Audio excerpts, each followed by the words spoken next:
Hi, I'm Josh Bell with the Miami Marlins. I wear NeuroGuard to help with strength and coordination when I'm in the weight room and help with balance when I'm on the baseball field. One of the most comfortable, reduces concussion, increases performance. You can't get a mouthpiece like that on the market. Not only is it a great product, it's super easy to use. I recommend it for any player, any age, at any level. Thank you guys so much, and go check out NeuroGuard Plus. NeuroGuard mouthpiece makes it easier to breathe while playing basketball. The unique design is not as bulky as any other mouthpiece and makes you feel safe in concussions. NeuroGuard. It controls my breathing while I'm riding. It stops me getting concussions while I ride. It's very easy to use, so go pick one up today. You know, I'm still doing stunts. You know, and the concussions I've got, I feel much safer with that. I'm doing, like I said, I'm doing a whole lot better in the gym. So NeuroGuard Plus, once this one wears out, you've got a customer for life, because I'm telling you people, NeuroGuard Plus is the way to go, and me, Mark Ash, says so.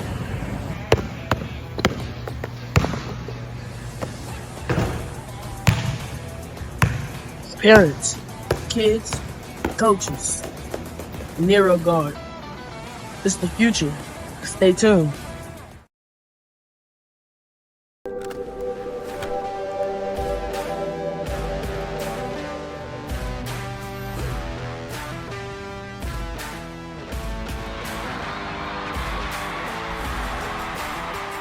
Hey, I mean, that was a good point. I think we might start seeing some go back.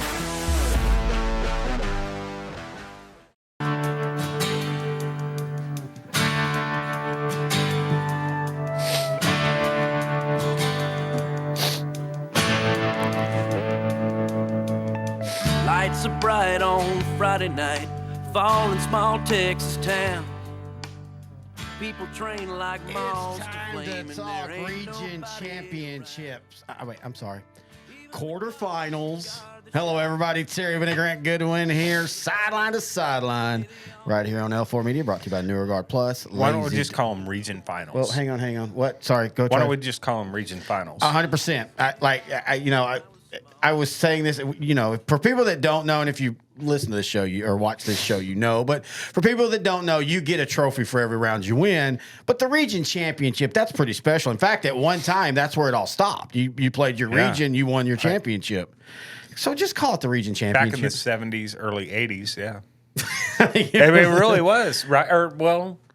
In the 70s, yeah, I know. Like, Class 2A and down only played the regionals.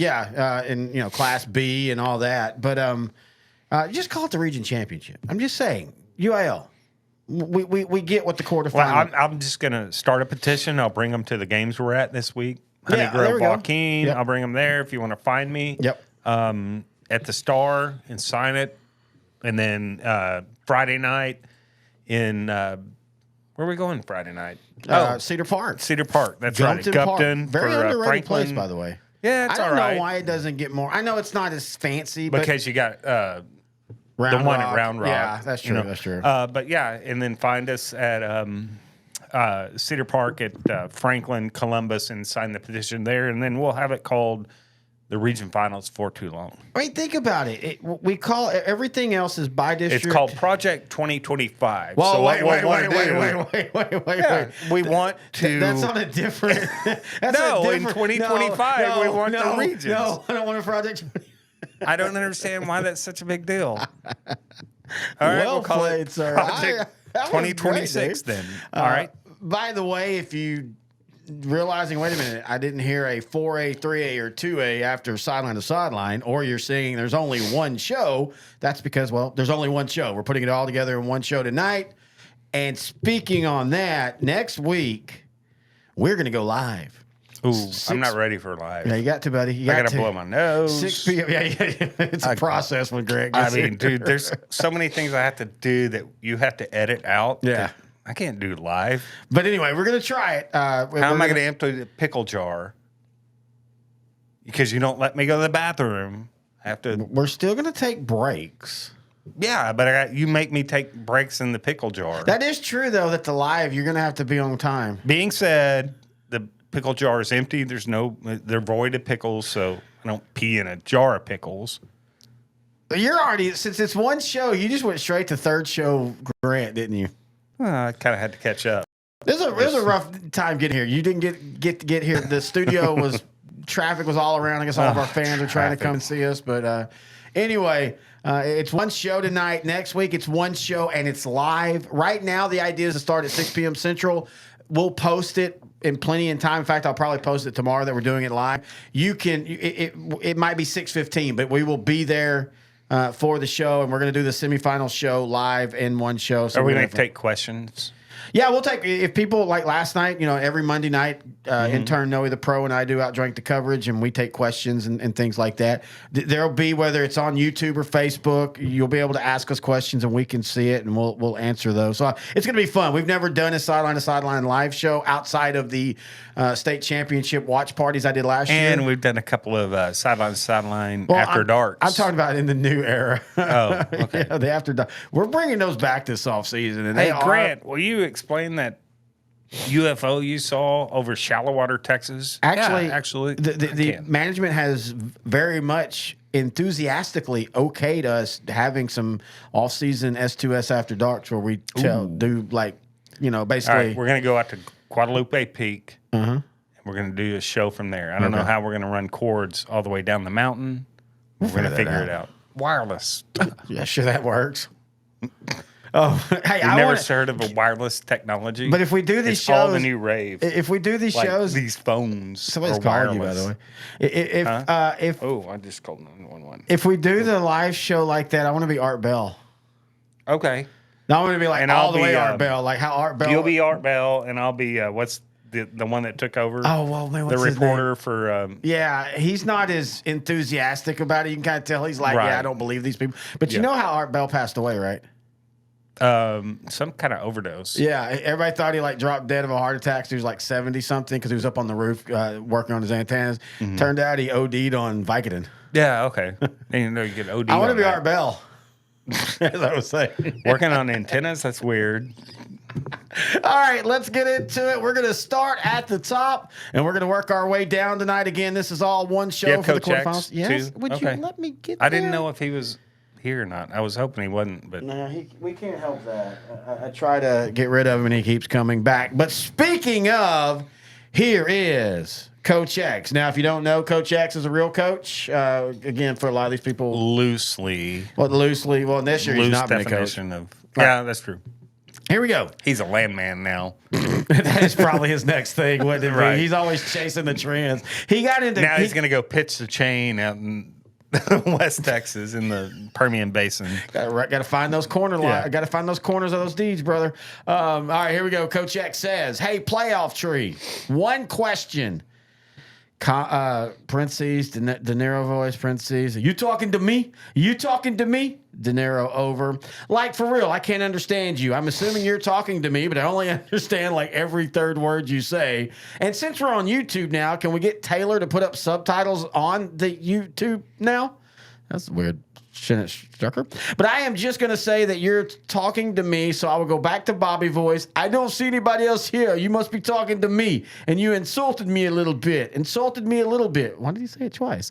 So you go hang out with you heifer and do whatever it is you do, but a tree with a cow usually means you're getting peed on. And I'm not in a good way, like the time Grant paid for that kind of thing from that super nice lady of the night that needed the money to buy her kids supplies and totally not meth. So let's fire up the wood chipper, make some picks, and that is what Coach X has to say.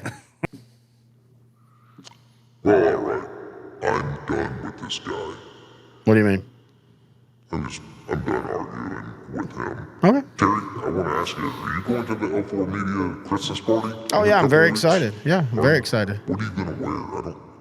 I don't know what to wear. Well, some jeans, some boots, maybe a sports jacket. I got a jacket. Wait, Playoff Tree has a jacket? Yeah, I got a jacket. Whoa. Men's Warehouse. Fine. How do you fit a tree? How do I fit a tree? Well, no. I mean, Men's Warehouse has really good tailors, so I know what they're doing over there. You know what? I'm a little nervous about going to this party, though. Trish Lee, she messaged me, hey, could you DJ for the party? I'm like, okay, well, maybe, I don't know. I guess she saw me. So wait a minute. So the owner of the company, Tish Lee, you claim wants you to spin the vinyl. Okay. For the party. I'm like, yeah, I could probably dust off some of my Doja Cat records and stuff, but yeah, I don't know. I'd like to just go and relax, but the only thing that worries me, do you think Brett Lee's gonna ask to play Spin the Bottle again? Like last year, that was weird. Like in that closet, it was just him and I. Playoff Tree, there was no Christmas party last year. Where was that? That I saw Brett Lee. I wondered where you went for 2 nights, and then you came back. Jasper in Houston. Is that right? No? That wasn't really a party?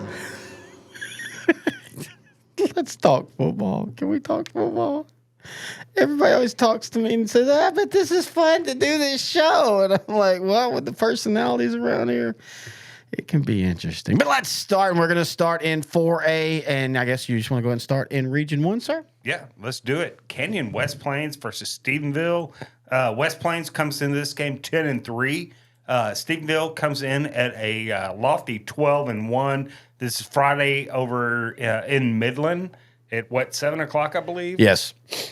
Man, what a great game! Reed Macon, the quarterback for West Plains, has thrown for over 3,000 yards. Ryan Gafford has thrown for almost as many, right? Yep. But he's got Tristan Gentry at receiver. Sawyer Wilkerson, the running back that came over from Comanche, has been a huge addition to this Stephenville offense. And that Stephenville offensive line is just really solid. Defense playing well. This is a good one, man. This is a real good one. Is it? Well, look. If Stephenville shows up and plays the game they want to play, I think they win. But I think the Stephenville defense, Reed Macon, can stretch them a little bit. Yeah. I'm taking Stephenville, but I think it could be within like 14 points or so. Yeah, I guess I could see that. I still feel like this is one of the few games. There's no cupcakes left. And no, I'm not going to say that Canyon West is a cupcake, but I will also contend that the part of the region that they're in and with the schedule that they played, it's an okay schedule, but they did not play anybody anywhere close to Stephenville's level this year. No, they lost to Stephenville. They lost to Bushland. I guess maybe Argyle Liberty Christian, you could make that case. Yeah. I mean, but Stephenville would still probably have more depth than Liberty Christian. I don't know. I don't know about depth. Private schools don't usually have a ton of depth because everybody wants to play. And I saw Liberty Christian. No, they're the real deal. They're one of the best. Salina in a scrimmage, at least, and very impressive. No, they're one of the best, just pure high school teams in maybe the country. That game? I don't know. You mean look it up the Salina one? Wait, that's a scrimmage, wasn't it? Yeah, no, but never mind. No, what was the score? Oh, the Liberty Christian versus Canyon West Plains. Yes. Sorry, it was 56-7. Okay. See? Canyon West won 66-7 over Argyle Liberty Christian. No, so that's my point. Yeah. No, I got you. Look, West Plains had a great year. I think, I've been really impressed. But when you have an offense, look, I'm picking Stephenville, and I'm picking them to go, going away. Yeah. 14-21 points. But when you have an offense with Reed Macon at quarterback, the Tanksley kid, and the running back, what was it, Slade Russell, you never know, right? If that offense catches a Stephenville Yellow Jacket defense sleeping, I think they can keep it close. I'm going to say that Stephenville wins this by 14-21 points, but could be closer. I think Stephenville names their score. Okay. I don't even think it's close. They'll take on the winner of 13-0 Alvarado versus 13-0 Salina. This is a great one, man. Over at Mustang Stadium in Grapevine, Friday, 7:30 p.m. Look, Salina has been so dominant all year, right? Mm-hmm. Alvarado has been dominant up until the last 2 rounds of the playoffs, I guess, right? And then they've, struggled a little bit, but they're struggling because they're playing just better teams, right?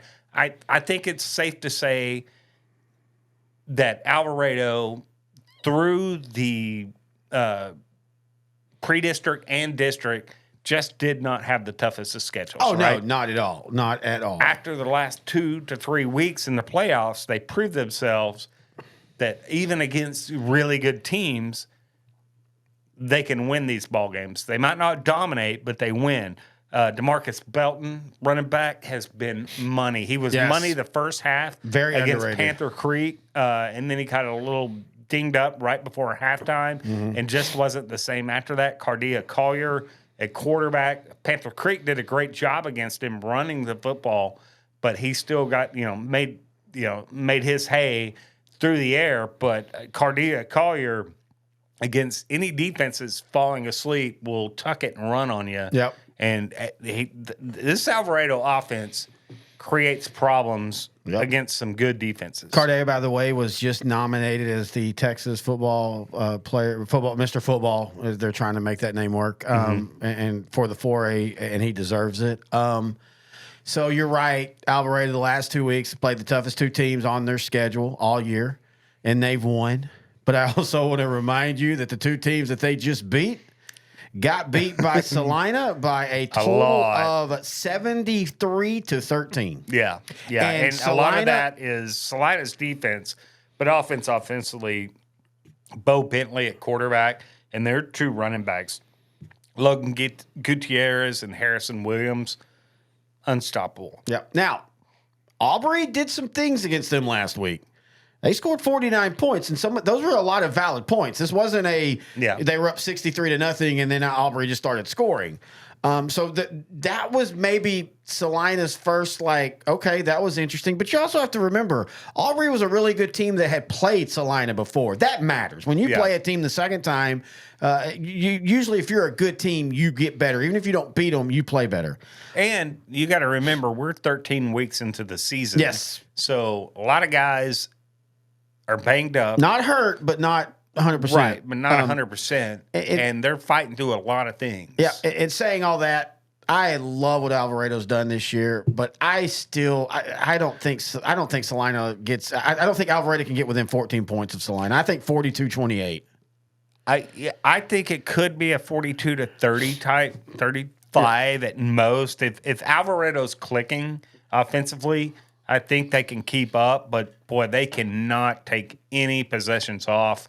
I think you're right. I think Salina wins by 2 or 3 touchdowns here, and sets up a great semifinal matchup. Stephenville versus Salina. That would be a great one. I hope we get to see that next week. All right, Kilgore down in Region 3. Kilgore versus Chapel Hill. Kilgore 11-2. Chapel Hill 10-3. Kilgore won this first matchup back on October 11th, 42-7. But this is a different Chapel Hill team. It is, with a new quarterback, right? Who has proven that he can run the football effectively, but he's going up against a defense in Kilgore that this new Chapel Hill quarterback has not seen yet. By the way, breaking news from that district: Henderson head coach Clay Baker has resigned and is going back to Price Carlisle, where he came from. If people remember, Clay Baker is from Henderson. He played sports there. He was more of a baseball player, but he played sports there. And this year they upset the number 1 team at the time, Kilgore, and yet still didn't make the playoffs. Mm-hmm. I just don't think he ever fit. It never was a good fit. So we talk about this all. Great year this year, though. Yeah, for them. But I'm just saying, I think he kind of sees the writing on the wall of we beat the number 1 team, but we're still one injury away from we'll never be competitive consistently. And Henderson's just in one of those states right now. Yeah. But anyway, I just wanted to talk about that. In this game, as much as I think Chapel Hill has changed in a lot of positive ways, I think they're being more true physical and all. Kilgore this year, I saw it from they're the ultimate physicality. Yeah, from the now. first snap Kilgore against Carthage, in the first game that we saw of them to now, and I know they've got 2 losses. I don't care. I think Kilgore is still. I still think Kilgore is the best chance to beat Salina. I think they're the best chance to beat Salina this year. I think the matchup with the physicality of their front 7 and the physicality of Salina's offensive line, That'd be the funnest matchup for sure. All right, let's go down to Region 4. Lavernia 10-3 versus a 12-1 Bay City team. This is 7 o'clock in Bastrop on Friday. This is a tough one to call. Bay City, very athletic. Lavernia, one of the best offensive lines in the region and one of the most underrated defensive fronts in the region as well. If you go back and look at what Lavernia has done throughout the playoffs defensively, that turns some heads right there. I think Bay City's up against it. They got. I think it could look a lot like that Honeygrove Wascom game, where Wascom had all the speed, but Honeygrove controlled the line of scrimmage. And I think Lavernia is going to control the line of scrimmage. Bay City is going to have some athletic plays, get them in the end zone, and put some points on the board. But I think when it's all said and done, in the fourth quarter, you're going to see Lavernia win a very close one. You know, in district, Bay City won 40-21. Lavernia had, I think, 3 turnovers in that game. Last week, Lavernia avenged one of their district losses, beating Port Lavaca Calhoun. Now, this is one of those calibration scores that I find so intriguing. They lost to Port Lavaca Calhoun in the district 22-20. They beat them last week 24-21. The two teams in 2 games, their score was 24-23, total average out.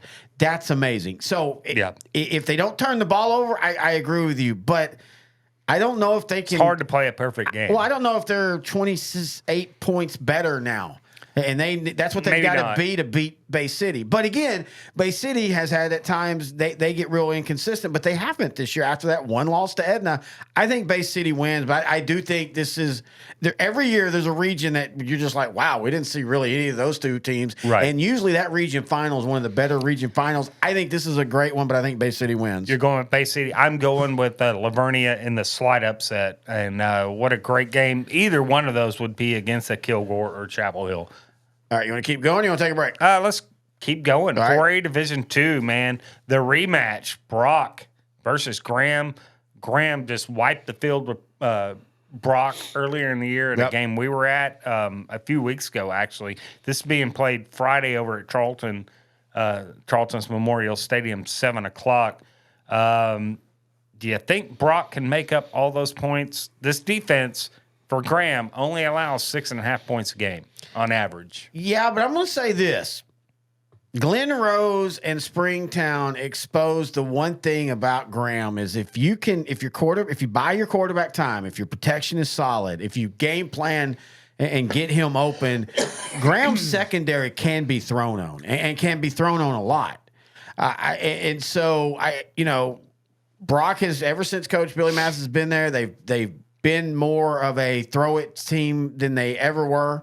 They still run the ball like 70% of the time, but they throw the ball. A lot more. of that is Brody Woods too. Yeah, Brody Woods this year. Man. Yeah, and he's a dual threat. And 700 and some odd yards rushing. So here's my thing: if Brock goes in and says we're throwing it 40 times, I think they'll beat Graham. If Brock goes in and says we got to try to run it like they did in the first game and let's run it 70% of the time and let's keep going, then no, they won't, because Graham's strength is their run defense and their front. I think Brock is able to pass the ball. I think Brody Woods throws it 40 times, and I think Brock pulls off. It would be an upset. I don't know if it's a shock or but I think it's going to be a high scoring game. I think it will be a high scoring game, and I think it's a lot closer than it was. But I still think it goes down. It comes down to, yes, Brock has to throw the football, but they still have to run the football with Cody Farmer, Brody Woods on the keepers at times, the design quarterback keepers. Keep them honest. Yeah, they have to keep Graham honest defensively and not let them just pin their ears back, because I think this Graham defensive front is so good to make up for whatever they might have going on the defensive back end. They have so far this year, by the way. I mean, they have so far this year. This Graham defense is about as impressive that I've seen since maybe seeing Lexington down in 3A. Yeah. So I've got Graham a lot closer than it was, but I still like Graham in this game. But I think this will be a doozy. It's not going to be anything like that game that happened in Graham a few weeks ago. I think just a lot of factors in that. And I just don't see it that way, no matter who wins. All right, let's go to region. So you got Brock, I got Graham. They'll Yep. take on the winner of Van and Carthage Friday. Finally! 7 o'clock at Pine Trees Pirate Stadium outside of Longview. I know you really like Van in this game, but 10 I'm going to years tell in you. the making, I've been wanting this Van Carthage fight. Look, First off, I'm happy for Van. I know we joke, but Jackson Moffett at quarterback, Austin Moffett at running back, and then Caden Rowe has been really good offensively for Van. Their defense has been really good. Their offensive line, maybe not quite as good as what they were when they played Carthage in week 10 last year, but still pretty darn good. But it goes back to this Van defense. I don't think that Van's going to be able to hold KJ Edwards, one of the best running backs in the state, to under. They got to hold him to under, like, I'd say 200 yards. Oh, yeah. I mean, rushing, right? I mean, yeah. And let's not forget, this Carthage defense only allows about 10 points a game on average. And how many of those points came from trash points to bump that average up? 100%. Yeah, 100%. Look, Carthage is going to win this game. Yes. I have no doubt of that. I do think this game is going to be close. And the reason why is closer than Pleasant Grove? Yeah, because, you know, I don't think it's as close. I don't think Van's as good as Pleasant Grove. It's not that I think they're necessarily better than Pleasant Grove. I will just point out that Carthage, every year when they win state, except for I think maybe 2020 when they blew everybody out, but every year when they win state, either the region final or the state semifinal, miracle game, or a close game. Yeah, the Glen Rose Miracle game, the Midlothian Heritage so is this Mineral the Georgia Tech kind of win? I don't want to say it's that crazy. You're going to say 9 overtime? Yeah, 9 overtime. God, that was fun to watch, though. I'll admit that. It was fun to watch, except for I'm riding down I-30, having to watch it on the phone while you're in the back. And we had old man McPherson running, and it wasn't TV real for us. safe. Me watching the Georgia Kevin, Tech, you need to buy a bigger tablet and that little crappy cell phone. and put it up in front of me. Or just buy us a Tesla, Kevin. You make that McKinney coaching money, driving down the road, not looking at the road for 5 minutes. Speaking of, starting after the playoffs are announced, me, you, and intern Noe the Pro will be having a college preview show of the playoffs. They'll be live Monday on our Outdrink the Coverage happy hour. Just want to tell everybody that. But no, Carthage is going to win. I do think Carthage probably ends up winning by 2 scores. But I just think that this will be that game where Van will have a couple tricks up their sleeve. You know, kind of like Gilmer in that state championship where they were up 14-0 and then Carthage said, "Oh, that's cute," and then just boat raced them. I kind of feel like it'll be like that. But hey, I'm happy for Van. This is the furthest they've been since taking 79. on either the winner of Graham. I think Graham, and you say Brock. I think you forgot Coach X's. Yeah, I did. Let's see. For Stephenville versus Canyon West Plains, he said, "Hey, playoff tree, did you see the pic I posted on Twitter of the bonfire?" Wait, why is it doing it now? It's messing up again. "I started over the weekend a chilling look of things to come for you and your family. Anywho, West Plains has an awesome name and a mascot, so there is that. But hey, they really should have gone with the West Plains Comanches, Lords of the Plains. Come on. How'd you miss that? But Stephenville was home to Coach X for 4 or 7 years. I had a lot of fun, so not sure of the time frame. Stephenville likes to say they're the cowboy capital of Texas, but nope, big girl capital of Texas. But I digress. Give me the Wolves." Oh, the big girl capital of Texas. That's one thing I agree on with you, Coach X. Fat bottom girls make the world go round. Yeah, but the guy that sang that, it wasn't necessarily the girl fat bottoms. He was. Yeah, that's very true. But that's Freddie Mercury, by the way. Yeah. Okay. Freddie Mercury. We all know and love him. Coach X really probably loves him, but I do like a fat bottom girl. It gets some morning wood, if you know what I mean. I just got that. Well played. And by the way, Freddie Mercury is well loved by S2S. There might be 1 or 2 times that we've been going 70 down in East Texas Road singing Bohemian Rhapsody together. I'm just saying it might have happened. Probably that time we hit a deer, we were Freddie Mercury had our attention. Wait, what? Anyway, also Bay City, Lavernia. Hey, remember when I picked Lavernia and y'all didn't? That was a good day for me. Burn. In fact, I'm pretty sure I'm undefeated. Yeah, I know. I'm pretty sure I'm undefeated this year in playoff picks. Don't dispute me on this. Hey, when Bay City calls themselves the Black Cats, do they mean Jungle Cat? Whoa. Or just some black house cat? Get back to me on this. Is this game on a Saturday night? It should be Rollers. Roll on, get it, Sarah. Bay City. Bay City Rollers. Yeah, there you go. Saturday night. Yep. Saturday. Okay, yeah. That's right. about as dumb as I heard. All right, let's go to Region 3 now. Sealy 10-3 versus La Vega 10-3. This game is at P. Pflugerville, the P Field, 7 p.m. Friday. Great place to watch a playoff game, man. We haven't been down there in a year, or we were down there once or twice last year. We went None back to back year, years and then not this but year. But they're really trying to be. I really think, and they've got the setup to do this, and they take care of you. But they're trying to be the new version of what Pennington was. Yeah, and right. And with that area exploding like it is, and they can play 6A all the way down to 2A, and then it feels, even if it's like a 3A. If I'm talking to coaches, play in Pflugerville more. Yes, man, please. They take care of everybody. If you hadn't played there, and you're a coach, man, they take care of you guys. They will accommodate you. It's just, man, it is one of the best places for a playoff game. 100% agree. All right, what do you think about this game? Man, dude, while I love what Sealy's doing, right, and they're healthy again, at least with their quarterback and their key starters, right, offensively. Their defense playing really well. I think La Vega just keeps on coming. I think their quarterback play's gotten better, and I think La Vega, all they needed was just the quarterback to step up. He's stepping up. The defense has been great. Sealy has not seen team speed, I think, like La Vega's going to show him. That's a good. Well, I mean, they played Bay City. They played Belleville. They played Madisonville. They played Hampshire Finette. I mean, I don't think any of those have the team speed all the way around that La Vega does. I think, I mean, give me La Vega in this one in a close one. Can we even make the argument that Sealy might have as much team speed or more than what La Vega does? Absolutely. I like Sealy in this game. That. I like Sealy we in could this say game. that, but have they played matched up against somebody that has the team speed 1 through 22 that La Vega does? It's going to be a different speed out here in Pflugerville. I like La Vega in a close one. No, I first off, I think this is a great game. Oh, yeah. This is, again, probably one of the best games of 4A Division 2 or 1 that nobody's talking about. This is a 45-42 type game. These two teams are going to move the ball down the field, but their defenses are going to be solid. It's not going to be crappy defense. Yeah. I think Sealy's got the momentum right now.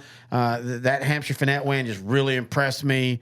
And then last week, everybody was trying to be like, "Ooh, Gatesville." It's not like La Vega's not on a roll. Oh no, they are. But I'm just saying. I just like Sealy right now. I just think that. And I like La Vega in a close one. All right, they'll take on the winner of Wimberley and Sinton down in Region 4, and this is a humdinger too. This is Friday at Harlandale Stadium in San Antonio. What, 7 o'clock, 7:30? Yep, something like that. I don't think this is going to be a great one. I don't think it will be.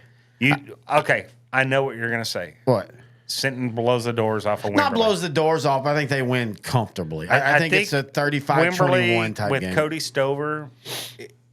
Cody Stover for Wimberley will keep them in any game, though. I agree with that. Right? The thing is, defensively, what's Wimberley going to be able to do? Do they match up with this Sinton offense? Wimberley up front, their front four, very good, very solid. But I think Sinton has speed on the edges with Tristan Hansen, the quarterback, a dual threat quarterback, able to get it out really quick or tuck it and run.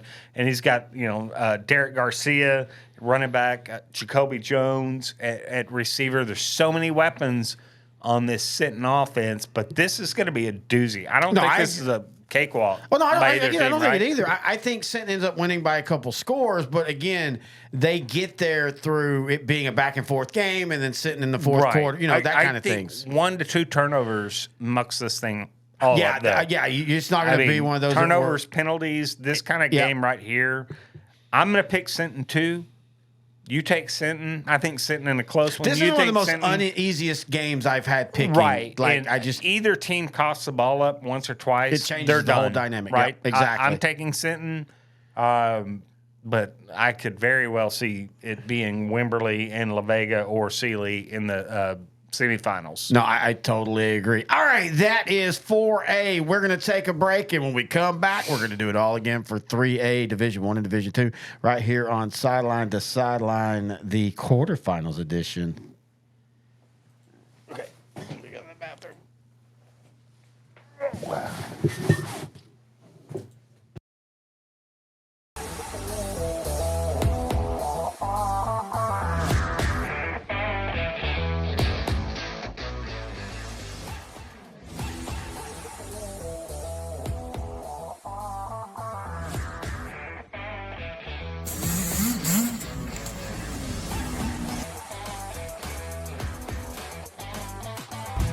Hi, I'm Josh Bell with the Miami Marlins. I wear NeuroGuard to help with strength and coordination when I'm in the weight room and help with balance when I'm on the baseball field.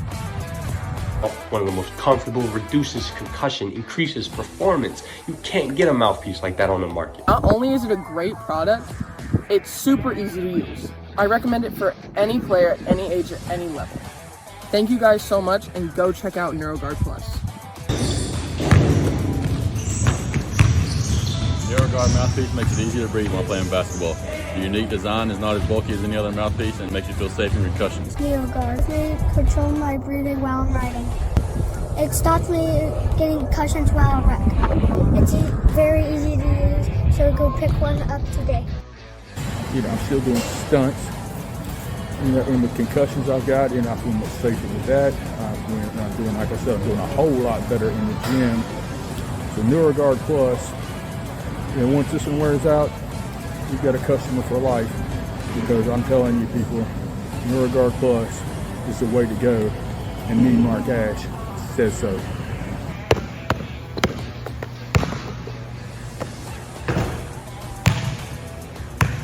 Parents, kids, coaches, NeuroGuard. It's the future. Stay tuned.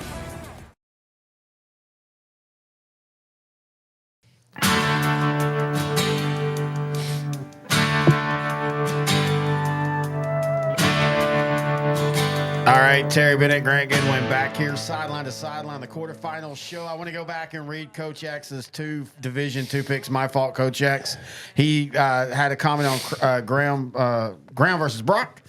Crazy how this game is going to be physical, and just going off the team names, it sounds like a frat boy dispute. Dude, did y'all see what happened with Graham and Brock? No. Damn, man. Graham got all pissed that Brock stole his weed stash, and Graham was all like, "What up, bro? You mad?" And Brock was like, "Dude, you literally told me what's yours is mine, homie." And then they were like about to totally throw down, and then they just went and got their tips frosted, which is also as gay as it sounds. Graham wins this one. Sorry, Brett. Still got me at the Ryder Cup, though, right? Cool. All right. And then Sinton versus Wimberley. Wimberley wins. Why? I'm glad you brought it up. They are the Texans, and the Texans never lose. Even when there were only 200 of them at the Alamo, Santa Ana was all around us. We didn't lose. What's that, Terry? So we did lose? Well, that's why the hell do you want to remember that? I'm going to have to check on that. Wimberley still wins. I like his version of it.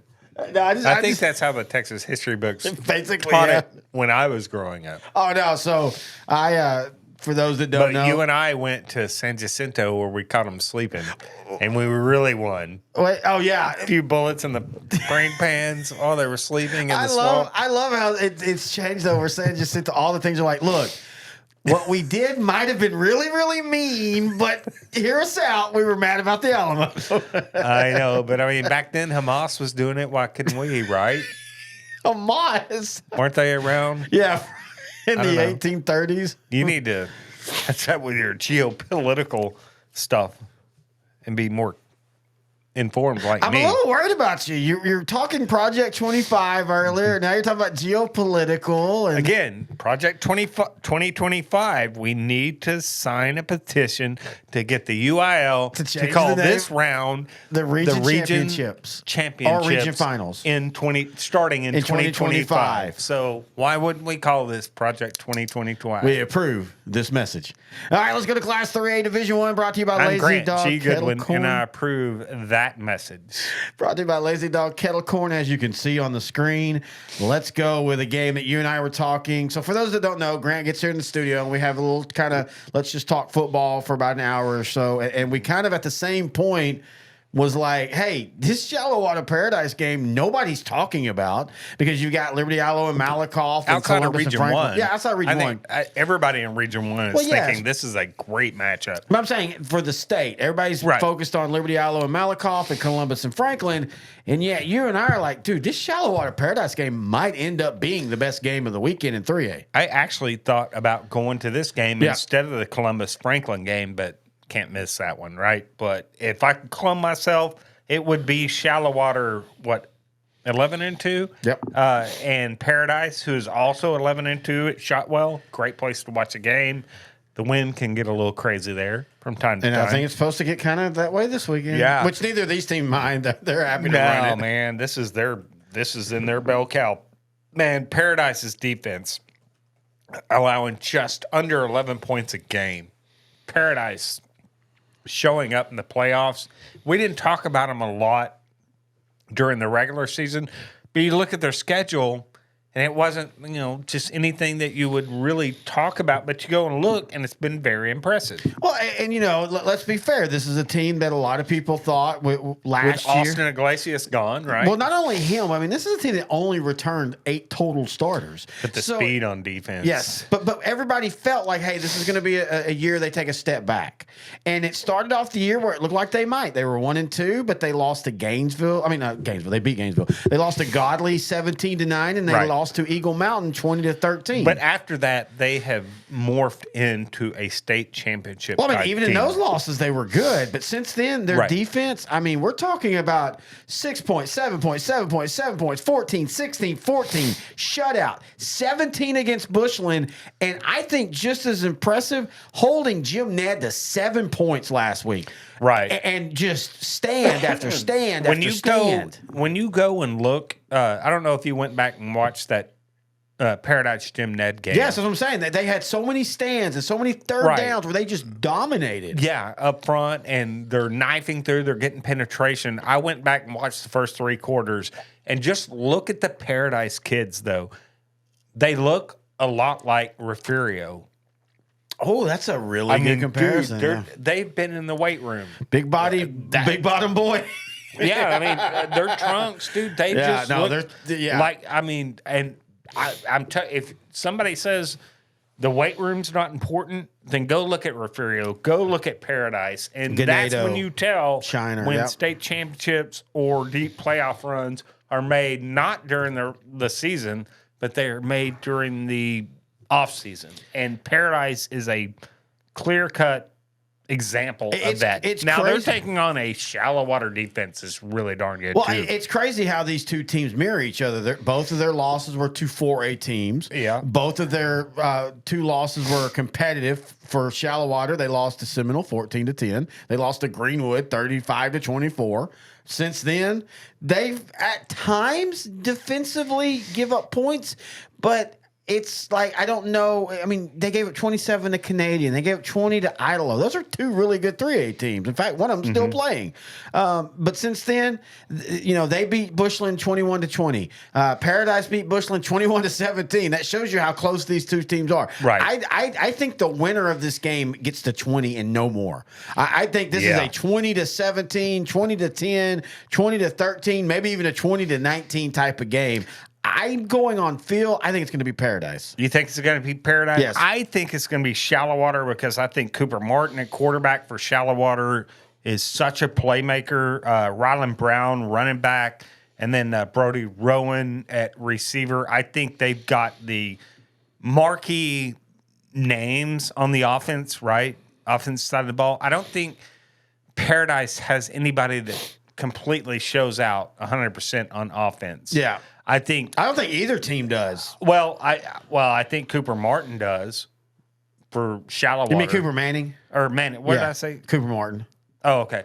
I think he does. I mean, if he's going to, then Aiden Winters will for Paradise. I think these teams are such a mirror of each other that we're gonna look to Saturday after all the games, and we're gonna look at box scores, and the winner might have 250 total yards. Maybe. I don't think anybody right. shows out. I think this is a old school Region 1 slugfest that whoever gets to 20 might win. Yeah, I like Shallow Water in a very close one. You like Paradise in a very close one. No pick is wrong, right? Oh no, yeah, this is one of those games. I mean, as long as you're not just trying to say, oh well, one team wins by 5 touchdowns to be cute, you're going to make a really good pick if you just pick either team and they're within a couple possessions. All right, let's go to Region 2. Yeah. Either the winner of this one's up against the winner of these, right? Because these are two very athletic teams. Both of them physical. One very physical. Liberty Isle versus Malakoff. Liberty Isle 11-2. Malakoff 13-0. This is over at Trinity Rose Stadium in Tyler, 7:00 on Friday. What a doozy, though, man. Mike Jones, Malakoff. That's all I got to say, dude. We talk about this. Sometimes you go to a game and you're impressed with both teams. And that's how it felt with Malakoff and Jefferson. Yeah. Jefferson's 2 plays away from being there. And one of those plays being when Jefferson had the lead and it felt like they were taking control. And then Malakoff goes on a drive. And then they have a 4th and taking control as in being up. But I never thought taking total control. Because I didn't but think I didn't think they could.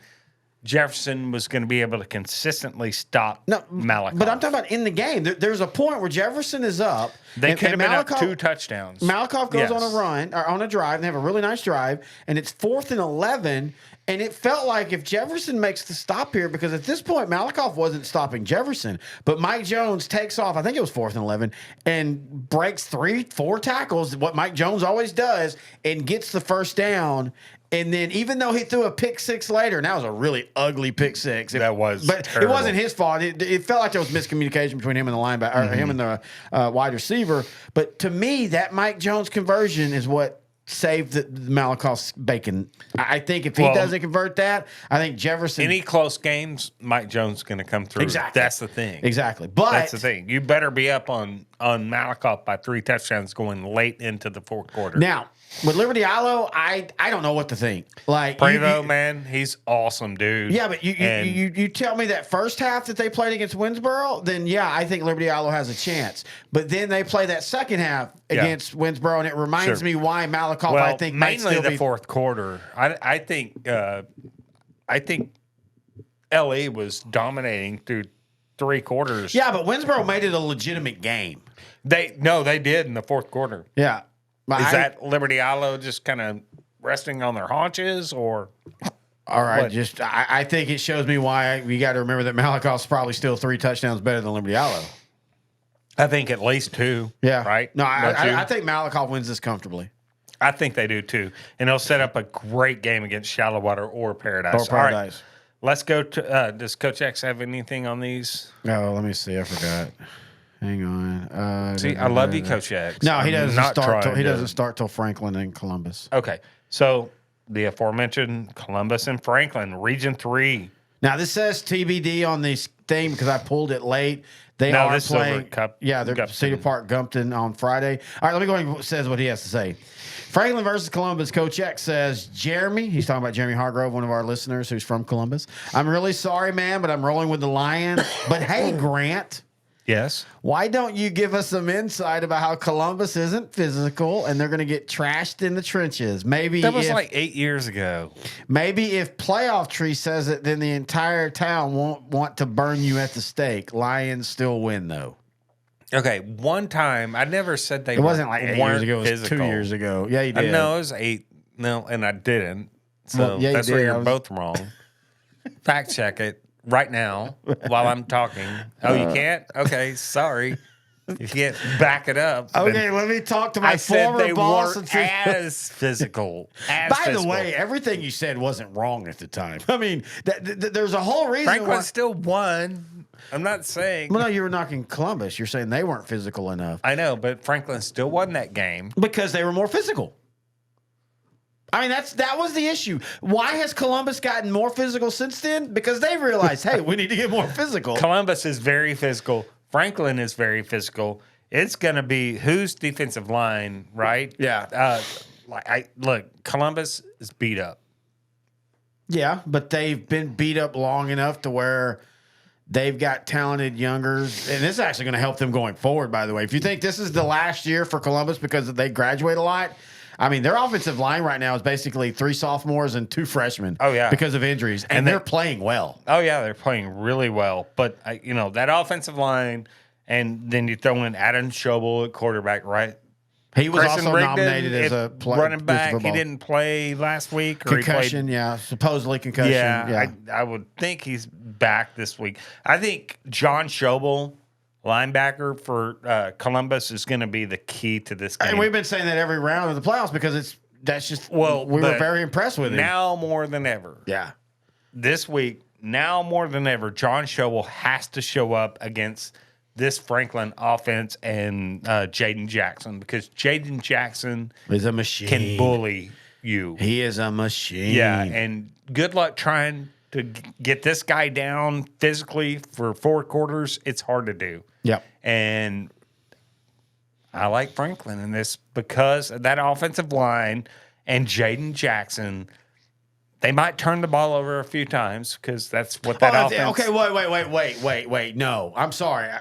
I respect all your picks. You know that, but you cannot in this game this year say, "Oh, Franklin can turn the ball over a few times and still beat this Columbus team."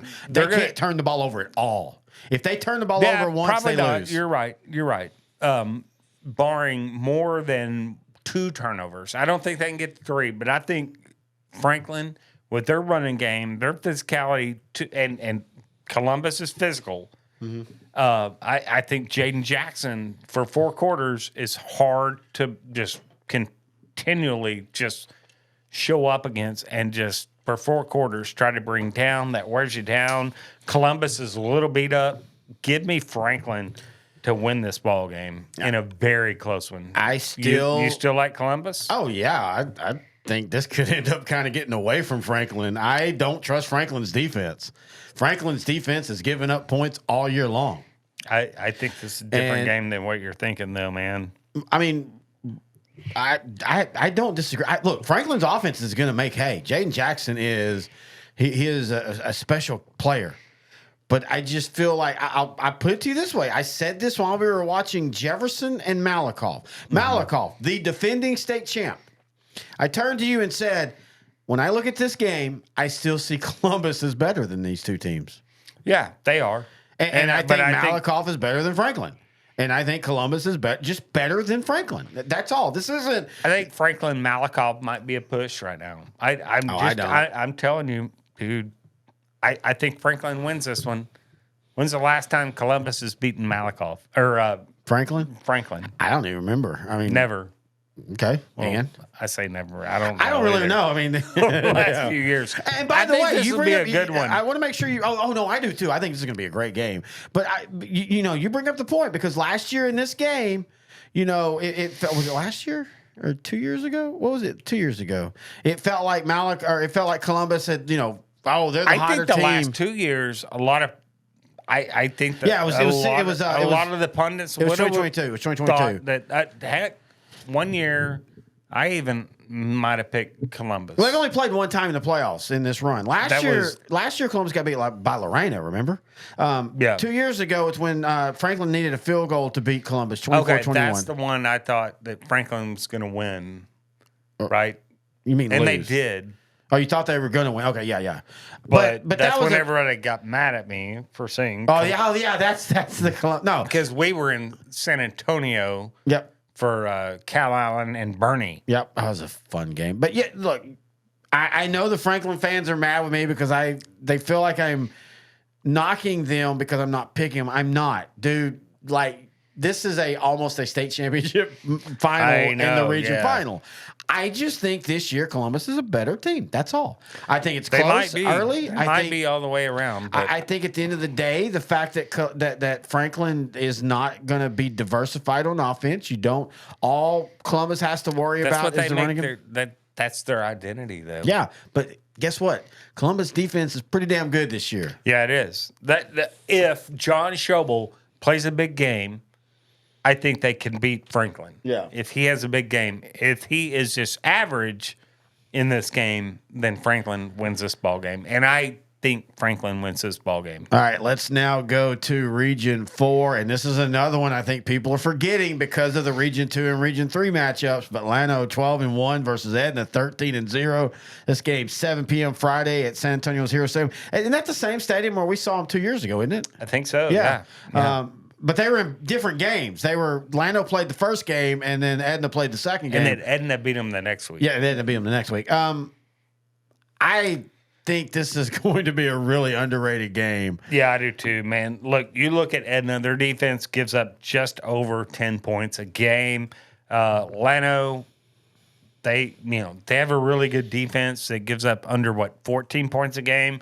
Llano's going to show up with Trey Moat at running back, Luke Tavis at quarterback, but I like the athleticism of Edna. I think Edna can get the ball on the edges against this really good Llano defense. Is really good in the middle. Yeah, but I just don't know if they have the hosses to haul down some of this speed that Edna has on the edges. Yeah, Edna. I mean, in this region,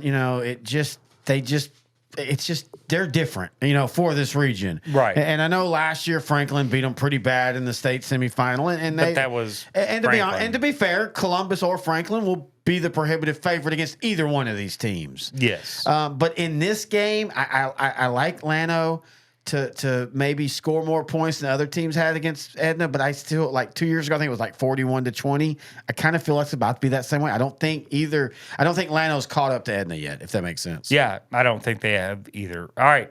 We're going to 3A Division 2. Let's go 3A Division 2 if you're good All for right. it. 3A Division 2, Region 1, Canadian 10-3 versus Wall 12-1 over at Patriot Stadium in Lubbock on Friday at 6 o'clock. Give me Wall in this, man. Wall's defense only allows about 13 points a game. Their quarterback, Landon York, about 3,100 yards passing. Thomas Lianos, the running back, has over 1,000 yards. Yep. Rushing, and I think Canadian is still just too young right now. Man, they've gotten better since we saw them against Bushland. Oh yeah, and you look at Wall. Their only loss was the 4A Brownwood. They had some really good wins, some calibration wins. They beat Idalou 33-10 in October. Canadian beat Idalou last week 27-21. Wall beat Kahoma 48-6 in October. Canadian beat them 63-35. So I mean, these two teams feel like they're right here. Yeah. And when it comes to right here, I'm going to go with the defense. And I feel like Wall has a little bit better of a defense. Not that much better. I think Canadian's defense is underrated because, again, Wyatt Davis, man. Yeah. And again, Canadian, sometimes on offense, it's go, go, go, go, go. And that forces their defense to have more possessions. Right. And I know Wall is throwing it a little bit more, but Wall is still Wall, man. They're still going to want to grind you down. They're going to want to play defense. I mean, Craig Slaughter was the defensive coordinator. Wall's throwing the ball a lot. No, they are, but I'm just saying. I like Wall. I just think Wall's a little bit better. But again, we talk about it. I feel like we keep saying this. I think people are really sleeping on how good this game could be. Yeah, I like Wall. You like Wall in a very close one. Yep. Under a touchdown. Oh, yeah. This is a 21-20 type game. Easy. All right, they'll take on the winner of the Region 2 final in Holiday versus Gunner. Holiday 11-2. Gunner 11-2. This is Thursday at Kenny Deal Stadium in Melissa. That's a stadium in the state of Texas right now. Yep. I think. Great. You gotta go there. 7 o'clock. Gunner defensively, they're so quick. Their offensive line is so quick. They hit you before you even know you're hit. They're on the whams, the traps. I mean, they get, the guards are so quick. They can seal it off, right, and just kill you. Holiday's defense has been really good. Holiday, though, is going to live and die by Hunter Jones, a quarterback who has thrown for a ton of yards.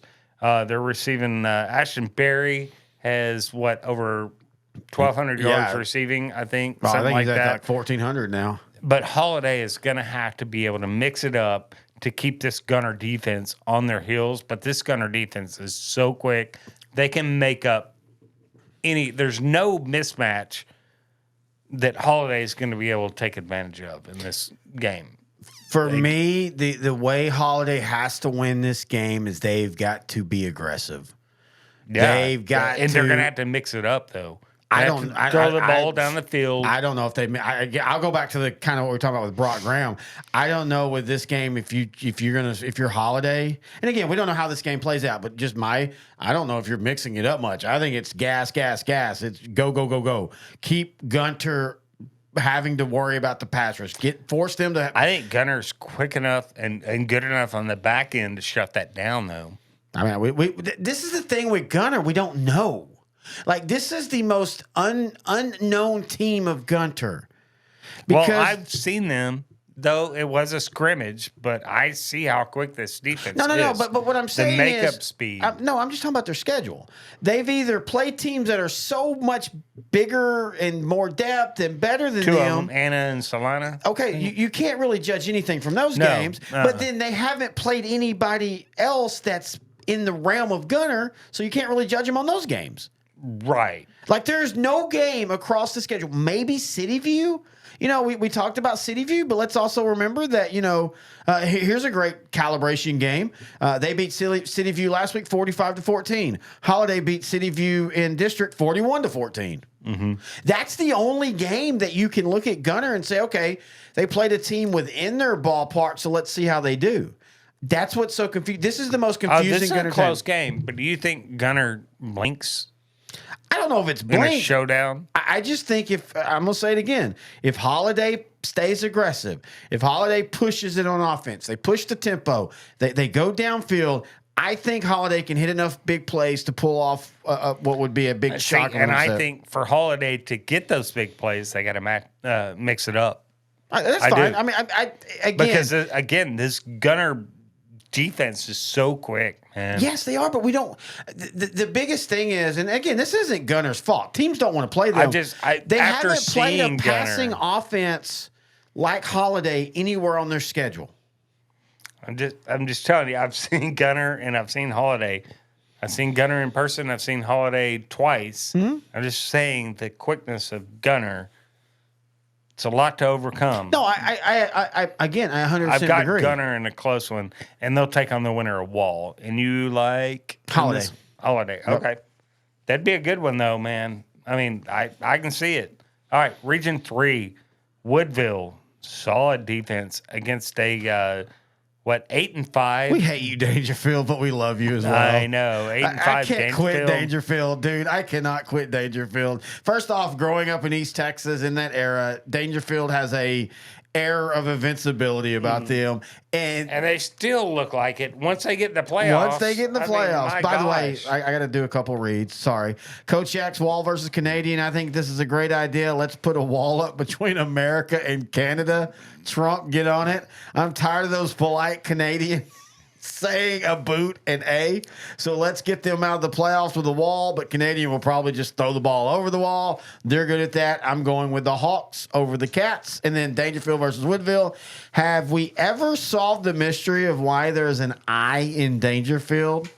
Was the guy who was making the city limit sign buddies with the guy that sells the letters?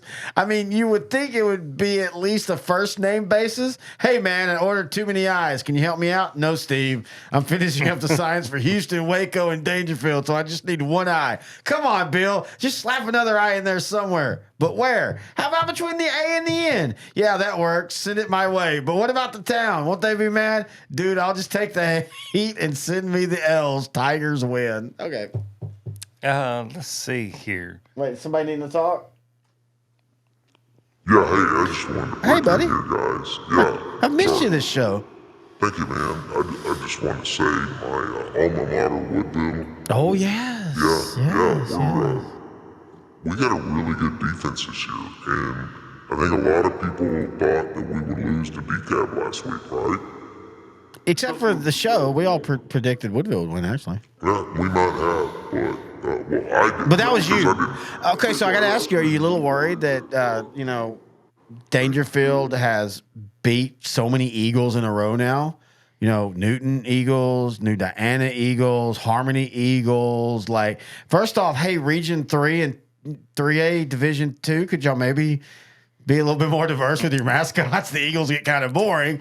But are you a little worried about that? Yeah, maybe a little bit. I don't know. But, when you come down to the Angelina Forest, right? You're going to. Now, granted, we got to go up to Palestine. And there's a bunch of trees up there. Heck, my brother Rusty lives up there. In the forest, right? Yeah. There's a good solid barbecue place there in Palestine. Those Sheps. They burn a lot of wood, by the way. Where at? Sheps. Ships. SHEP. Sheps. Have you never ate Sheps in Palestine? Seriously? No, I have not. I'm talking to Grant Goodwin right now. You never ate Sheps? I It's have solid. not, no. It's not the greatest. It's better than what we. Okay. What does Playoff Tree eat? Wow, good question. Playoff Tree. What do you eat? Well, Sometimes. The forestry. Yeah, forestry, okay. And give me a deep root fertilization. Really good. It's like a mixture of chicken fried steak and diatomaceous earth to keep the ants away and termites. Just basically keeps my wood hard. Okay, so I'm just saying, Playoff Tree. I might have accidentally found a really cool voice for Playoff Tree. So Playoff Tree. So diatomaceous earth that helps with the ants. Dionysus Earth does help with the ants. Oh, I like that. Anyway, let's get back into calling games. Let's talk Dangerfield Woodville. Look, this is 100% consistency of Woodville with the talent, but you never know what you're going to get with Dangerfield. Well, you know what you're going to get with Dangerfield now? I think Chase Johnson at quarterback has been lighting it up, and they got two great receivers and Rain Wallace and Kenny Mosley. I mean, these guys are killing it offensively. Their defense been playing better. I think Woodville's up against it. I think Dangerfield wins this football game to go on to the semifinals. I'm going to go with Woodville because I'm going to trust the team that has been consistent all year long. Their two losses were solid losses against Anahuac and against Newton. They beat DeKalb. Here's the great thing. Dangerfield beats Newton, who beat Woodville, but Woodville beat DeKalb pretty bad, who Dangerfield lost to. Yeah. That's where this calibration gets all out of whack. So I'm going to go at the end of the day, the team that's been the most consistent is going to come through. Now, in saying that, we could also be seeing Dangerfield about to go continue this run and beat everybody by 3 touchdowns and win a state championship, and none of us would be shocked. Yeah. This is why we can't quit Dangerfield, even though y'all frustrate the hell out of us. Let's go to Region 4, and this is a honey of a matchup. Tidehaven 11-2 versus Lexington 12-1. Friday, Cypress's Priggen Stadium, 7 p.m. Dude, this is one of those games. I don't care who I pick. I will not feel comfortable picking it. No, but you go back and look at what this Lexington defense did against Poth. And Poth had one of the best defenses in the state. Yep. And Lexington's able to put up how many points on that? What was that score? 35, I think it was 34. Something like that. 34, 35, something like that. Noah Wright Harris at running back. 50 to 27. 50. Yeah, so in the past 2 weeks, by the way, and George West wasn't a great team, but they're a second-round playoff team.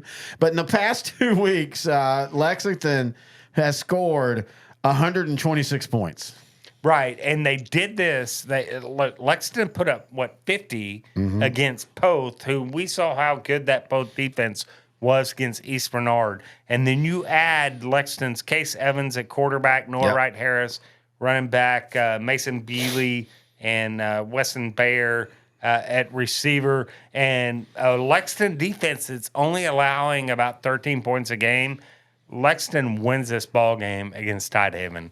And Lexington versus Dangerfield or Woodville will be great. Because let me tell you, this Lexington defense, you are going to be struggling trying to run the ball against. Give me Tidehaven. All right. I think that's the worst. I'm telling you right now, Lexington will win this ball game. I've seen both, and Lexington wins this ball game. Not going away. It's going to be close, but Tidehaven has to play a perfect game to win this game. I think Tidehaven's probably the favorite. I totally disagree with you. Now, again, you're right. Both teams. I've seen them both. I'm just telling you that I'm just saying. I know, but the eye test. Maybe I'm wrong. Maybe I don't trust my eyes, but Lexington wins this ball game. After the story you told me all the. I know. I don't know. True. So I did have both contacts in though. I know, but I'm just saying it's so perfect timing that you say that after. Anyway, no, Go ahead and tell the story. So Grant during the trip this week was like, "Man, I'm not seeing well lately. I'm going to have to figure this out." I'm having to squint to see. Yeah, you have to squint to see, and then you come in the studio tonight, and you're like, "Yeah, it was even worse." I'm trying to watch the games Friday night, and it's really, I'm squinting. Driving home, I'm squinting. My prescription had changed so much. Yeah, he was really worried about this. And so he's like, I'm going to schedule an eye appointment. I'm going to do all this. And then he goes, you know what? This is so bad. I'm going to take my contact out. So he goes to take it out. And what happens? I was going to take both my contacts out. Took my left one out, no problem. The right one's not even there. I guess I'd been missing it for 2 weeks. And that's the reason my vision's gotten so bad. That is so, I love that. That is so beautiful. Anyway, that's 3A in the books, isn't it? Yeah. We're going to take a break, and when we come back, we're going to do it all again for 2A, Class Division 1 and Division 2, right here on Sideline to Sideline. Great segment.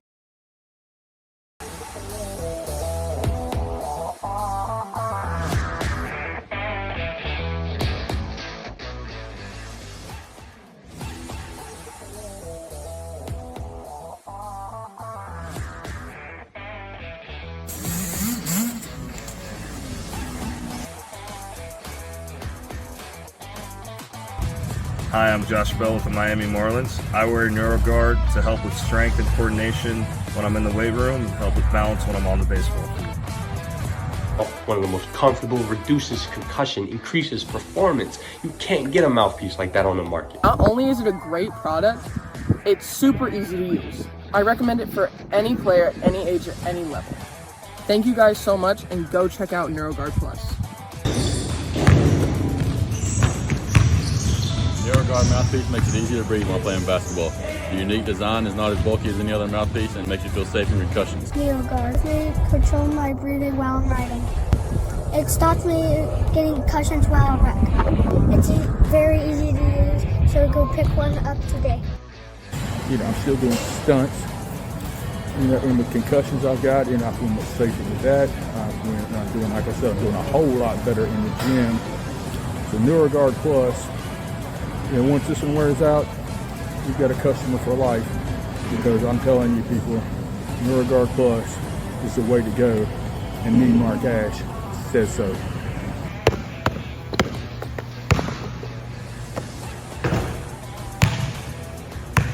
Parents, kids, coaches, NeuroGuard. It's the future. Stay tuned.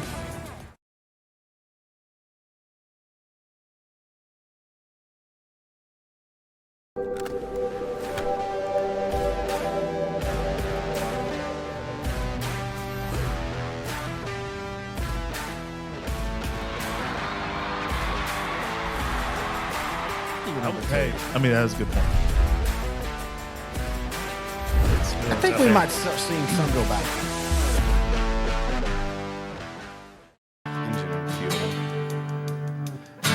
All right. Terry Bennett, Grant Goodwin back here, Sideline to Sideline, the quarterfinal show. We've done 4A, we've done 3A. Let's finish it up with some fun. 2A Division 1. We'll start Region 1. Man, 2A Division 1 and 2A Division 2 might be the best bracket this whole fully playoffs. left, yeah. It's just great. Hey, look, so much drama. Well, we've talked about we were big Sunray fans. You had went out and got to see them. I know, and I had them penciled in for Arlington. Yep. And here we go, post. Division One, 2A Division One beats them. Yeah, and we've been talking post all year. I've said it all year that Coach John Wright has been turning things around there. 2020 they were 14-1. In 2019 they made the state championship game, but they kind of went on. What happens in a school like that? You kind of lose your talent base. But John Wright has built it back better. He returned 16 starters. He felt that they were better, and the last 2 weeks, man, beating Anson 42-35, beating Sunray 34-31. Dude, absolutely amazing. You look at post schedule all through the year. It's been a pretty tough schedule. Yeah, they haven't played the biggest of the big, but they've played consistent, really solid teams. Yeah, but in saying that, I don't even know if both of those if Sunray would have survived. I don't even know if I'd have had them the favorite against Stanford. Dude, Stanford just feels like they're on a different level this year. They are. Kristen Duran, quarterback, has just been killing it all year. Caston Vega, their running back, they're 13-0. Just how many close games have they played? 2? Right? Yeah. 2 close games. After that, they're wiping the field. I'm looking. Their defense has been really good. Grant, I don't even know if you could say they've played 2 close games. Maybe not. They beat Albany 50-6. They beat De Leon 44-20. They beat Cisco the first time 41-14. Beat them the second time 55-7. Beat Anson 43-0. Holly's the closest game at 38-22. Again, as much as we were loving on Sunray, you and I had even talked last week before. We're like, dude, Stanford is still there, and man, Stanford's starting to feel like a little bit maybe like the class of 2A Division One. Well, in the top part of the bracket. No, I mean for the whole thing. I don't know about the whole thing. They're starting to feel Marlon Ganedo have something to say about that. Honeygrove and Joaquin. No, I'm not. Yeah, I'm just saying. Honeygrove, yes. You start, Honeygrove, we saw them last week. When you start getting to the region finals and you start just kind of going, okay, who of these 8 teams is going to make it? Dude, Stanford's just. I mean, they have maybe the best resume. It's a great debate, but this is why we're here. This is what it should be in region. I mean, in each one, every team left should have you should feel at least has an outside chance of winning a state championship. I think everybody right here that we're going to talk about in 2A Division One has a legitimate shot at state, except for Region 2. I got to say that I don't think Region 2 has a chance. Look, Axtell's. 12-1, taking on a undefeated Hamilton team. We both think Stanford win, by the way, against Post, right? Yes, okay. I think we do. Okay, so make sure. All right, Hamilton versus Axtell over in Belton. Friday at 7 o'clock. Belton's Tiger Stadium has been redone the last few years. A nice stadium.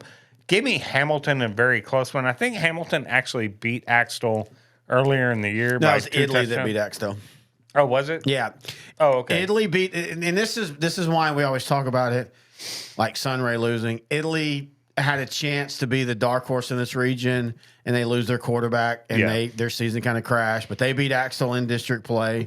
Look, Region 2 and Class 2A Division 1, there's a lack of great teams. I'm just being fair. Yeah. If Hamilton and Axtell play Stanford, they're both 3 touchdown underdogs. I'm just being being fair. Probably, yeah. In this game, though, I like Hamilton. I like Hamilton in a very close one. Yeah, I think this is going to be a really good game. Both of these teams, I think, is the furthest both of these teams have made it in a long time. This game has kind of been forgotten fairly at some point because let's look at Region 3. You think they're cannon fodder for Region 1, right? Or even Post. I even think if Post were able to get by Stanford, if Post gets by Sunray and Stanford in back-to-back weeks, you got to start going, okay, this isn't a fluke anymore. This is a legitimate team. So the winner of Region 1 is a prohibitive favorite over Region 2. So now watch Region 2 win by 4 touchdowns. So let's go to Region 3. Oh, this is an interesting one. I want to go on record, and I want to issue. You need to do right hand up. Okay. I want to issue a public apology to Honeygrove. For what? For picking against them against Wascom. We're allowed to pick who we pick, bud. Excuse me. This is my confession, not yours. I'm sorry. You know what? You're so right. I apologize. Yeah. So you do you, and I'll do me. All right. I don't know what Coach X does, but let him do it one-handed, right-handed, left-handed, whatever he does. Plenty of Jergens and G-string divas, whatever he's watching. All right. I want to raising my right hand up, apologize to Honeygrove for saying Wascom has too much speed for you to win this ball game in Mount Pleasant. Because, yes, Wascom had the speed, got the edges first half, whatever. Yep. But even during that first half, when Wascom actually was getting the edge before Honeygrove could set the edge and getting used to that speed, they were still dominating. I've never seen a game where a team was dominating in the trenches like Honeygrove for 4 quarters, but was down in the first half.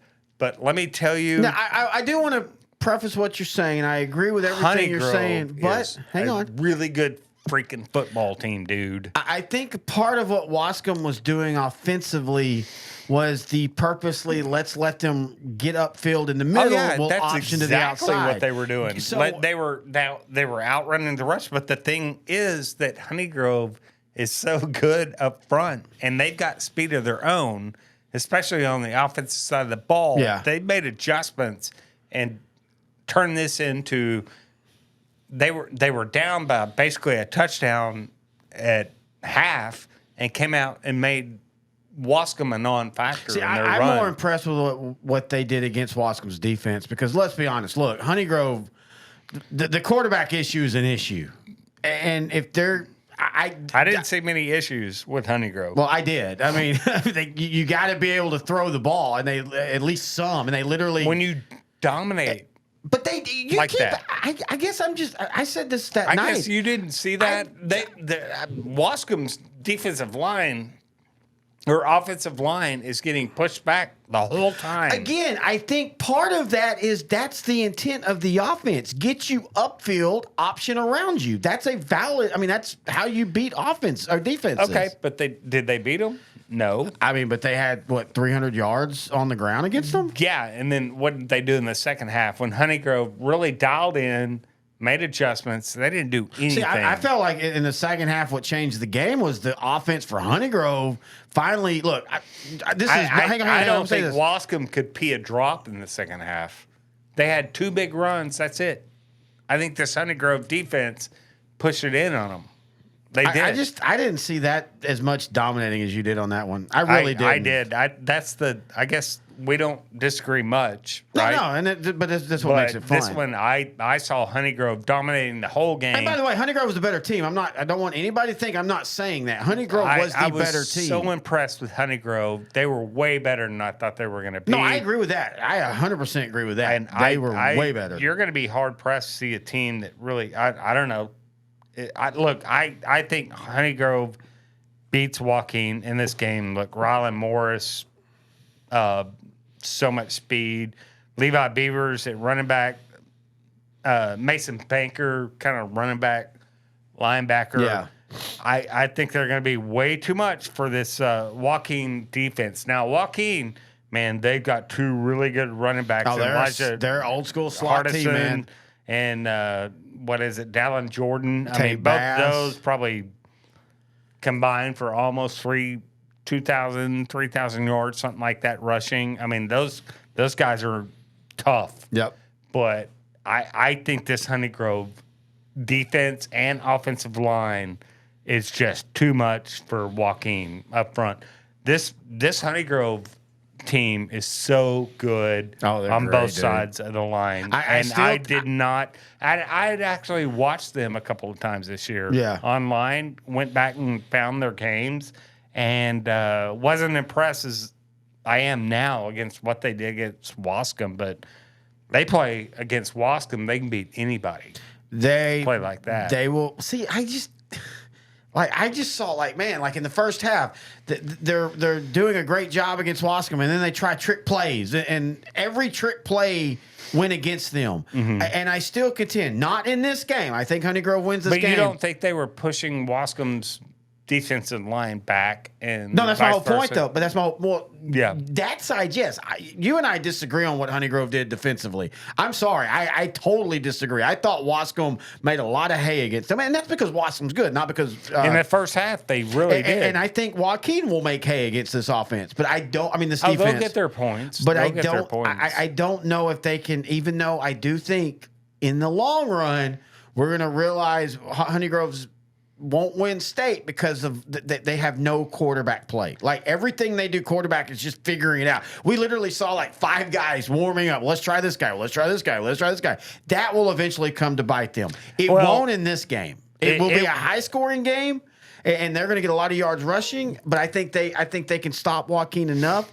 I think Honey Grove wins, but I think this is a 35-34 type game. I think you're right too. Like we still end up not disagreeing. Actually, when we do disagree, but I do think Honey Grove is up against it in a Ganado type because Ganado is just as big, just as physical up front. Ganado is man gravers. Just they push you into the turf. Or even Marlin. Even if it could be Marlin. Marlin, very athletic, very good up front as well. Marlin Ganado, this is Thursday at Rattler Stadium in San Marcos. And let's remember one thing. Honey Grove beat Marlin in week 2. It was 21-20. Now, in saying that, Honey Grove, if I remember correctly, they had jumped out on a pretty big lead, and that's when Raylan Morris got hurt. Yeah. And so Marlin came back. But I just wanted to bring that out. These two teams Ganado, I think, will beat Marlin this week. I don't know what to say about Marlin, dude. Look, the Marlin guy that's a fan of us, that he gives us a hard time, he's right. We have gone against Marlin almost every week, and they keep proving us wrong. I love that. I didn't go against Marlin last week. Neither did you. Yeah, I did. Yeah, I thought Mason would beat Marlin. Oh, no. I went. And by the way, it was a great game, 40-37. I got to watch some of the highlights this afternoon, getting ready for the show. Great season, Mason. That was just a very even matchup. I hate to do it, Marlin, but man, Ganado is just, they're so big, they're so physical up front, and they got speed on the edges. And they're angry. Yeah, they are. They beat Refugio last year. They're a lot like Sunray was. We thought state championship or bust. Yeah, well, and, last year they finally get through Refugio. They thought their big roadblock, and then Timpson beats them in a classic game, back and forth. And we always talk about that. Programs will do either two things. They'll either can't respond to that, regress or progress. And Ganado has progressed. And this team, I know they lost to East Bernard early in the year, but I don't care. East Bernard's a really solid 3A team. What they have done and what they only did, one touchdown they lost. Yeah, right? I think it was like 33-20 or something like that. But what they did to Refugio last week, holding them to 6 points. That's impressive to me. Yeah. That's very impressive. And I know they gave up some points against Schulenburg, but they also scored 61 points. Man, go to Tidehaven. Tidehaven is still playing. They beat Tidehaven 49-6. Yeah. or 42-6. So I love what Marlin has done this year, and I think Jeff Rogers is doing a great job there. And I think they can make this a game. And if Ganado starts turning the ball over, and by the way, there's going to be one of these or two of these games where somebody is going to turn the ball over too much. It's just going to happen. Spitting the bit. Spitting the bit. They're going to spit the bit. So, I'm not counting Marlin out. I think this is a close game, but I think Ganado ends up winning. Yep. All right. Ganado, Honey Grove, I think would be a doozy, man. All right. Let's go on to 2A Division 2, Region 1. Gruber, 13-0. Ropes, 12-1. This is over at Happy Bank Stadium in Canyon. Place. Friday night, 7 o'clock.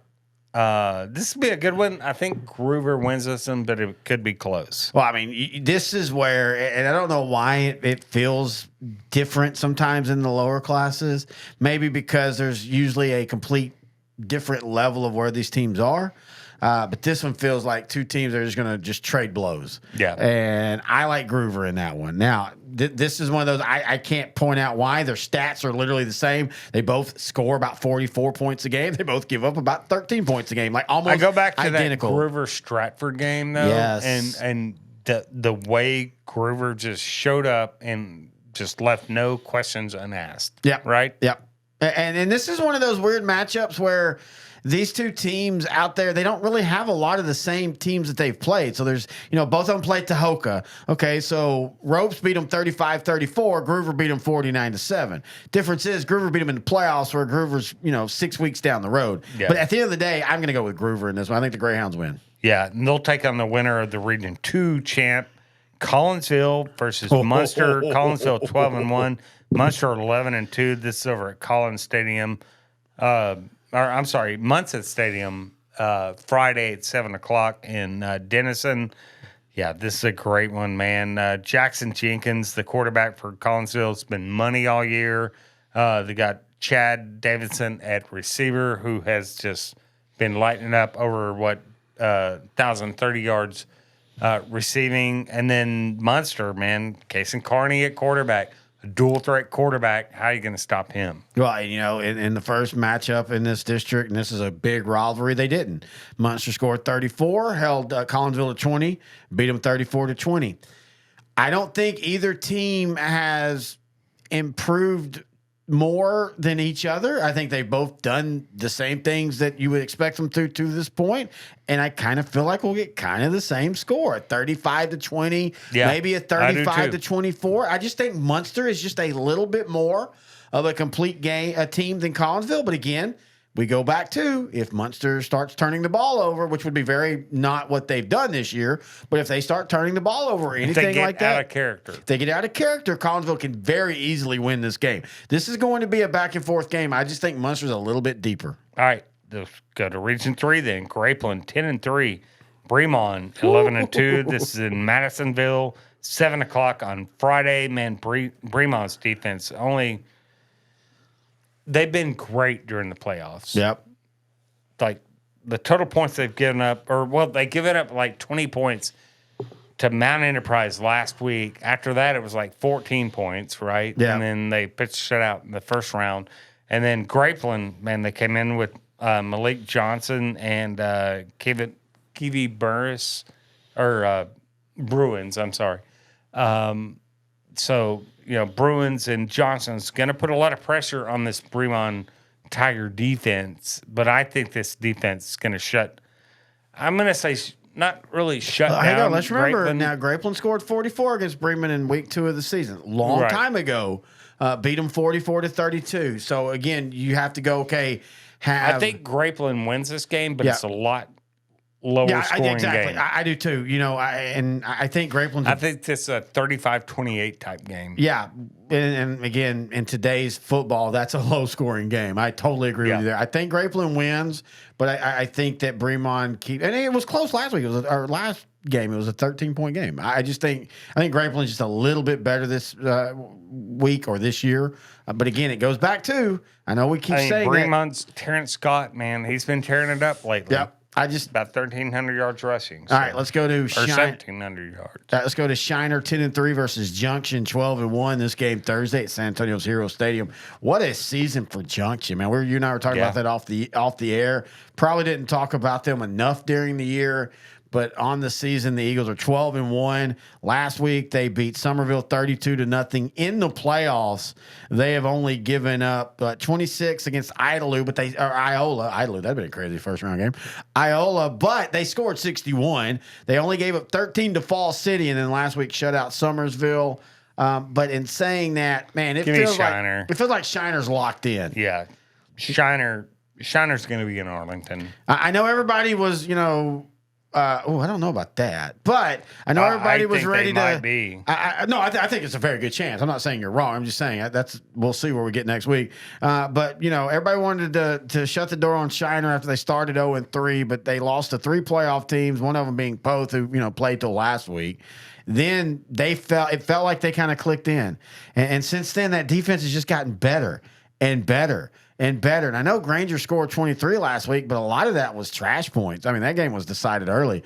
I like Shiner in this one, but man, great. It's going to be Munster and Shiner in the state finals. Oh, that would be great. That's what it's going to be. Mark it down. All right. That was kind of fun. Doing the one show. By the way, again, next week, we're going to be doing a live state semifinal show. Now, for those that might not know, the show will still post and be up for you to see that's afterwards.